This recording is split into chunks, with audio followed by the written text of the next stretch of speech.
The movie starts off introducing us to our main characters, and there are a few of them. The writers just kept adding them, just like, nah, that's not enough. In the last movie, we really only followed Jake and his story. They needed to add more. The first character on the list, we need to head to college. It's moving day. We have this man, Mike Stokes, and off rip, we know he hates his father, first and foremost, and he's a wrestler. Next, we take a trip to a boxing gym and meet this nigga, Zach Gomes, who's in the ring slipping and sliding like he's Mayweather, hands down, mad cocky. He better stop before he starts bouncing off the ropes like Adrian Brainer, hitting the West Coast pop the wrong way. And I hope this man is not one of the trainers. This nigga looks lost. He's like, I know some of the moves. Step, step, jab, Philly shell. That moves the sparring partner to the corner. Like, are we boxing or are we prison wrestling? What? Unhand me, you goddamn ruffian. Man starts showboating for the ladies at the sideline. Like, my god, your sparring partner is trash. How is this helping you prepare for your fight? He's feeding your delusions. Like a schizophrenic person watches conspiracy theories at 3 a.m. This is not good for you. I swear, this man about to take a ring nap. So anyway, after the display of nothing really happening, this man tells Zach his opponent pulled out. Like he wanted no child support. But not to worry, he found him a last minute replacement. And surprisingly, the most lost looking dude was the smartest, telling him not to take the fight. He wasn't ready for an unknown challenge. But Zach was mad cocky because he was 5-0 and his opponent was 4-3 or 3-4. Then we are introduced to another character, Tim Newhouse. He's broke as If I walk into the house and this is the face my mom is making, I'm heading back out. I can already tell I'm gonna be in for a shitty day. Because once the calculator is out helping you tally up your bills, you might as well stand in the pot. You're cooked. But surprisingly, she's better than Jake's mom, hiding her pain and stomaching it on dolo. Even when the main character offered to drop her and help her pay the bill, she said, no, nigga! Focus on college. And for the fourth person, Justin Epstein works at a comic book shop. I don't know if that's his real hair or a wig, but come on, we can't help our dude out a little. First the wig, then they introduce this getting curved. I would have pissed on her comments. That's a joke. I could take rejection. But can her comments take a golden shower? So at this point, we see a callback from the last movie, but it's also important to this movie, the beatdowns. They even have Jake squabbling with Ryan. I hope they are getting some royalty checks for their likeness. But remember how this man said, you are not ready to Zach? This nigga was a prophet. Because we skipped, and this man Zach was getting walked. Man had him shaking in the ring like he was going through withdrawals. Someone save him. Throw in the towel. His opponent fouled in the rhythm of destruction.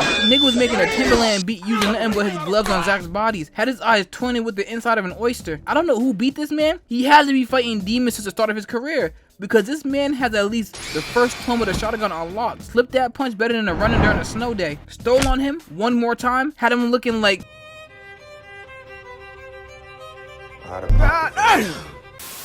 All the while, he was loading up another banger, going back to back like Rod Wave in his prime. Then the cameraman had the audacity to pan over to the girls that was with him at the gym, just pouring lemon juice on the wounds. All three of them had different expressions. Concerned, excited, her freaky ass probably getting turned on. Like you could beat him up in the satin sheet. Whoa. You know there's some kinky niggas like that in the world. Then confusion? She dead ass looked lost, looking in an entirely different direction from the fight. So quick question, no one gonna stop the fight? Man's head is getting beat more than the face of a makeup YouTuber. Gonna toss a towel as he's falling. At least aim for the back of the head so you can have a pillow at least. Turn that nigga into a statue with plank steel. We cut back over to Justin closing up the comic shop for the night. How late was the comic shop open? You go ahead buying comics at 10 p.m.? Anyway, he sees Michael J. White, Casey Walker, and Tim training in the yard. Then he starts getting jumped. This town is mad busy when the sun goes down, selling comics, some training, then the jumping all in one area. But Justin was holding his own realistically.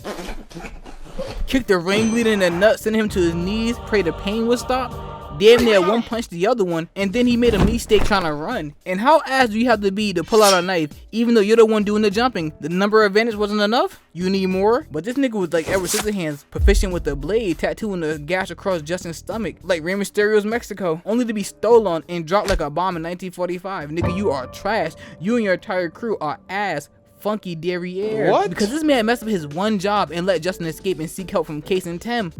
Man. The camera cuts over to Mike meeting someone from the last movie and the host of this movie's beatdown, Max, who wanted to recruit Mike to compete. But he doesn't agree just yet. Back to Zach. His ass had it the worst. He was at the hospital and the doctor told him, yeah, your career's cooked. Shit's burnt. Not gonna happen. This nigga gonna say, you don't have to tell nobody and potentially lose my license because you use your face to block some punches? This is not what people meant when they say keep your eyes on the prize. Leaving the hospital is where he's seen a nurse or a helper of some sort watching the beatdown video, leading him to Max room so he could join in on the beatdown with Mike. But do you want to know how Mike got here? This nigga's fault. His roommate. Mike was practicing his wrestling when his opponent made a remark about his dad leaving his mother for another man. And the way Mike was holding him from behind made him a little worried, and Mike didn't do disrespect and started beating on him and damn near slept his coach like his hands was NyQuil. But this nigga was the only one he told about his father. Like, why are you shocked?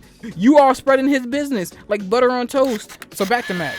He had them show their skills, called them trash, and then sent them to Case to be trained. And Justin was already there being trained. And this is when we get our first montage of the movie. And boy, does this movie love a montage. Only ending when these 4 niggas get the beefing, starting with Tim and Mike, quickly shifting to Zach and Justin. But unlike Mike, who was trying to squabble with a big nigga, Zach learned from the asshole he received and chose to go after the one he deemed to be the weakest. He couldn't take a second beating this fast. Like, what was the reason he targeted him? It was like that David video I saw. What, you don't see where you're fucking going? I wasn't even driving. Don't shut the fuck up, you fucking piece of bacon. Why'd I get picked up? Like, what did he even do? I mean, the hairstyle would have pissed me off as well, but enough to squabble him for it? Zach tossed out a mom joke, but come on, not that long ago, your eye looked like an abused anus. This is not how you redeem yourself. After Case instigated the squabble, they started moving. Justin scooped his ass up like a misbehaving youth, but instead of tucking him into bed, he dropped him on his head, then got up fixing his hair like this. Zach was not letting it go. So when Max came, he stood up and dropped him with a hook.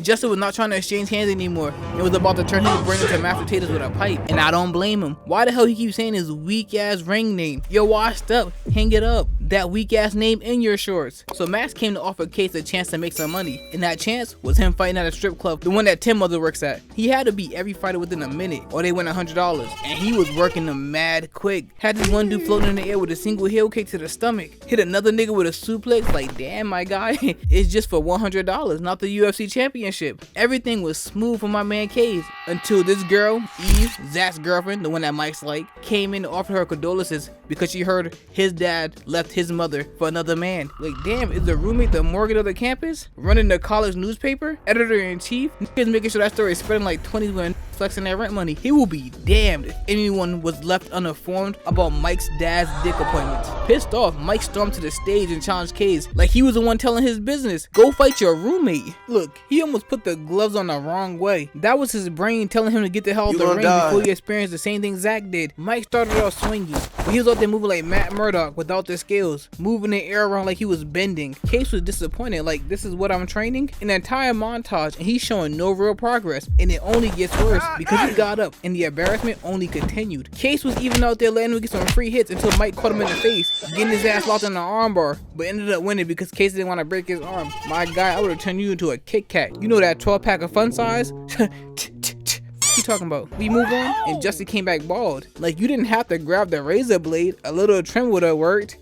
But whatever floats your boat. Mike realized he messed up by not tapping out. Everyone was telling him he took the one thing that Case had, the fact that he never lost. So they worked to get him a place because the cops did pull up on some hot shit and told Case he had to move from the place he was parked at. I'm paraphrasing, you know what I'm saying? They was approaching the Ronnie King territory. That's when we get this. Let's move on because it was another montage, this time in the new gym. Justin now was ready for his get back. Man couldn't sleep with that loss on his record. He really pulled up for his fade and started pissing on their car. He learned martial arts and became R. Kelly. I don't think this is a fighting style, but whatever works. After he got done watering their car, they came out at the perfect time, like well-coded NPCs, and they got the squabbling, taking Justin to the ground, hitting him with the secret art. Fight back, nigga. But he was down there enjoying himself, mad freaky like, until he caught one of them in a leg lock and snapped that thing like Thanos' fingers. Even getting up, he was still able to have one of them stumbling backwards and spine buster in the other one, perfect Batista form. Rushed the other one to pepper him with a beating, got to season your food to enhance the experience. One of them got back up, and I thought he was about to hit this man with the "you have failed the city," but he only moved around his left before dropping him. What a waste. Then the NPC with the hat put a baton. Like, is his pockets the Batman utility belt? And why did he have a baton and not practice with it? The first thing I like to do with a new weapon is take it out on a date and get used to it. Then this man Justin really dipped inside his demon bag and started using the NPC's baton as a meat tenderizer and got to work. Like, damn, I get the get back. This man rushed to a convict on parole, I think, to tell him that he just committed a crime, still covered in blood like he was Carrie, and got mad when Case sent him away. If you don't take your freaky ass on, nobody's trying to go back to jail. Nigga cut his hair and lost a few brain cells. See, the next time we see Case, he has to deal with this. And getting bodied like this by a man handcuffed is crazy work.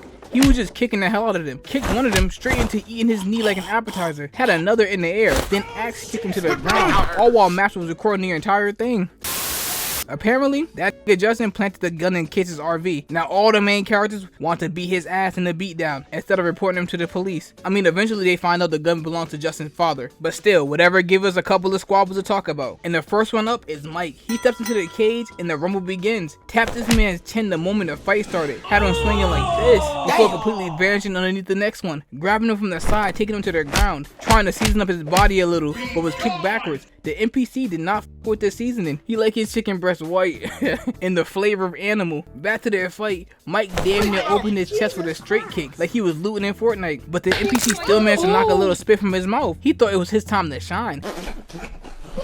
This play had him eating toes until he fell unconscious, getting Mike his first victory. Next, it was Zach's turn, and boy did he come in hot. Like signing that girl gave him a power boost. It wasn't fair for this man. The moment that girl handed him that marker, it was over. Zach had him against the cage before he unleashed a flurry of jabs. He wanted them to know he could get inside his boxing bag if he wanted to. He even blocked the takedown attempt. He had the wrestling defense as well. Then he started spinning and styling on him because he could, ending the fight with a submission. Justin wins this fight by beating his opponent head in. Then we got this goddamn beast Tim, one tapping his opponent, had him laying on the mat like this is bed, then rained down hell on him before the ref stopped it. I'm like, only for 10,000 you don't do me like that? Mike started off strong, giving out a combo, even whipping out a high kick. Like this was getting serious. Elbow, Superman punch. Mike was like, I'm winning this fight by any means, until his opponent took him down. Even then, Mike was able to reverse it into a sleeper until he was flipped off. Then this man was holding Mike's leg like he was alligator wrestling. Like, damn, I get you want to win, but damn. But Mike moved some submissions of his own, winning with a knee lock. This man Justin cut his hair and really became a skinhead. So I guess you heard about Case, right? Take him out of the ghetto, but nah, you can't take him out of the ghetto. Man, shut your ass up. Shut your lame ass up, man. Only lame niggas say that shit. So of course he had to beat the black dude, and that's right after trying to frame another one. Zach sailed through his fight. Tim and his opponent was like two stumbling giants brawling, with Tim whipping out the suplex city and a side kick so he could batter the giant against the cage, securing his dub. Now we have the two main characters squabbling, and they were out there moving like that cage was a stage at Broadway. They were putting on a show, and you wouldn't think this was only for 10K. And you got Eva on the outside watching like they were fighting over her. They are fighting over Case.